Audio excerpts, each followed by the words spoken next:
नमस्ते प्रणाम। हम आप लोग के बीच माता रानी का भजन लेके आइल बानी। अच्छा लगी तो लाइक और कमेंट और शेयर जरूर करो। कमेंट में बताएब कि हमार माता रानी का भजन आप लोग के कैसन लागल।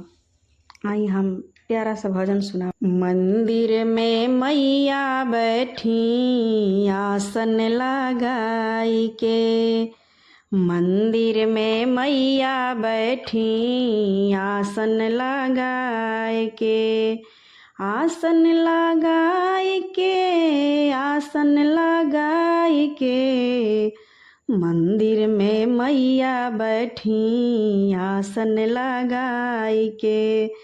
हम सब मनाए मैया को ताली बजाई के, हम सब मनाए मैया को ताली बजाए के।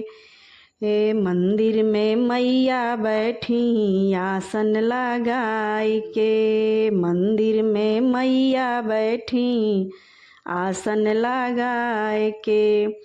हम सब मनाए मैया को ताली बजाए के, हम सब मनाए मैया को ताली बजाए के।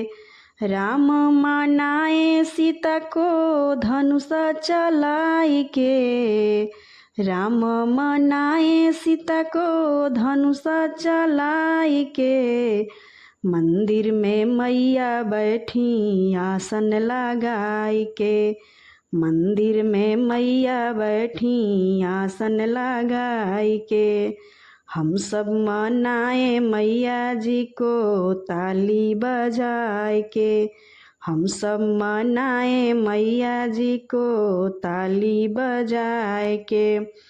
भोला जी मनाए गौरा को डमरू बजाई के, भोला मनाए गौरा को डमरू बजाई के। हम सब मनाए मैया को ताली बजाए के, हम सब मनाए मैया को ताली बजाए के। मंदिर में मैया जी बैठी आसन लगाई के, मंदिर में मैया जी बैठी आसन लगाए के।